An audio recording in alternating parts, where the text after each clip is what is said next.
Assalamualaikum dan selamat pagi semua pelajar. Apa khabar pada pagi ini? Cikgu harap kamu semua dalam keadaan sihat dan gembira dan ceria. Baiklah, pada pagi ini kamu sudah bersedia nak belajar bersama dengan cikgu? Jom kita belajar bersama-sama. Pada pagi ini kita akan belajar bersama-sama berkenaan imbuhan awalan men. Baiklah, apakah yang dikatakan imbuhan men? Imbuhan awalan men ialah awalan yang membentuk kata kerja aktif sama ada kata kerja transitif atau tak transitif. Keluarga imbuhan men ialah me, men, mem, meng dan juga menge.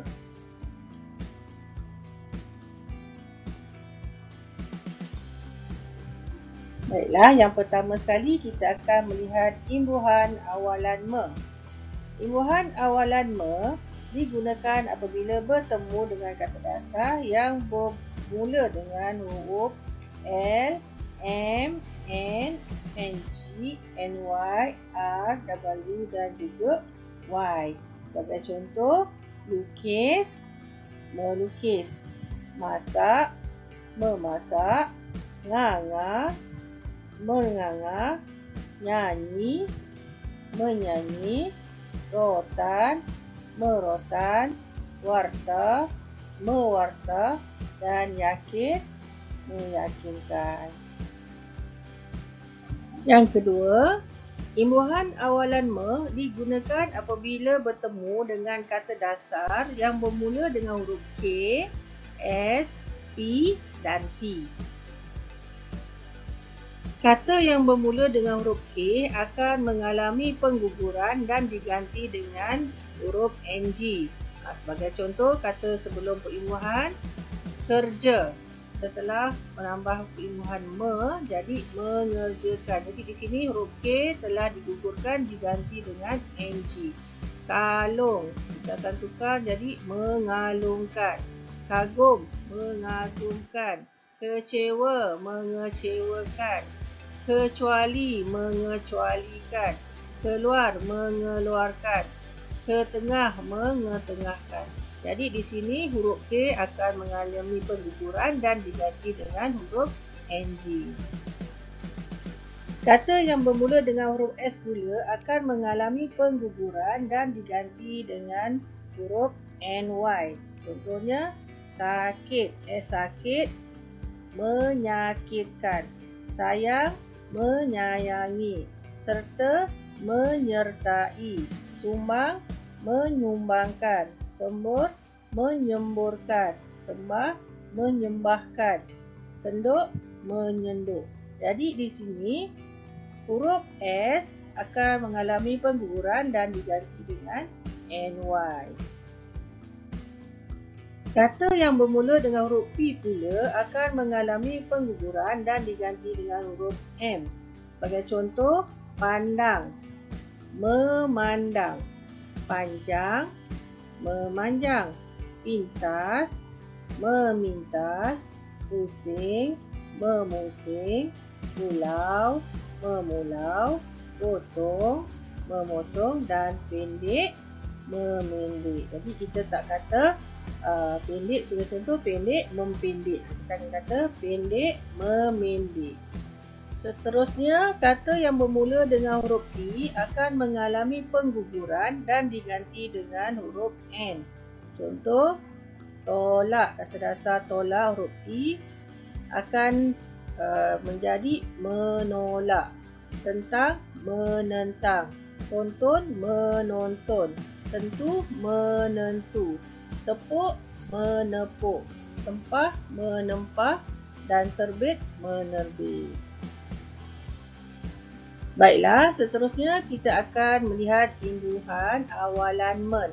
Imbuhan awalan men digunakan apabila bertemu dengan kata-kata dasar yang bermula dengan huruf C, D dan juga J. Sebagai contoh, cari, mencari. Cubit, mencubit. Dodoi, mendodoi. Dulang, mendulang. Jahit, menjahit. Girus, menggirus, dan jemur, menjemur. Jadi huruf C, D dan J akan mengalami imbuhan men ya, tanpa ada unsur-unsur pengguguran. Bagaimana pula dengan imbuhan men bagi kata pinjaman?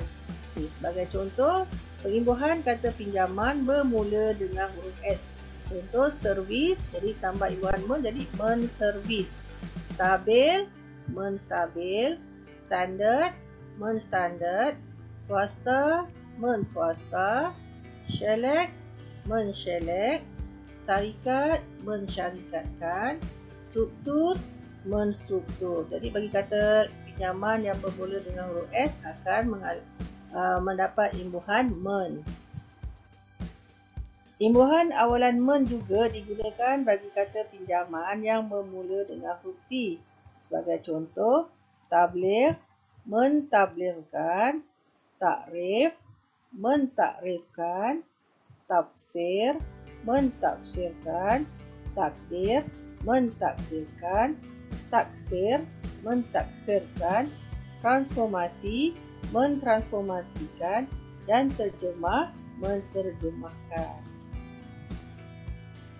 Baiklah, seterusnya kita akan melihat imbuhan awalan mem. Imbuhan awalan mem digunakan apabila bertemu dengan kata dasar yang bermula dengan huruf I. Sebagai contoh, baling. Jadi, membaling. Buat, membuat. Bina, membina. Bungkus, membungkus. Bekam, membekam. Buang, membuang. Bilang, membilang. Jadi bila kata dasar bermula dengan huruf I, imbuhan mem akan digunakan. Imbuhan awalan mem juga digunakan apabila bertemu dengan kata pinjaman F, P dan juga V. Sebagai contoh, fatwa, memfatwa. Fitnah, memfitnah. Popular, mempopular. Politik, mempolitik. Plaster, memplaster. Promosi, mempromosi. Dan veto, memveto.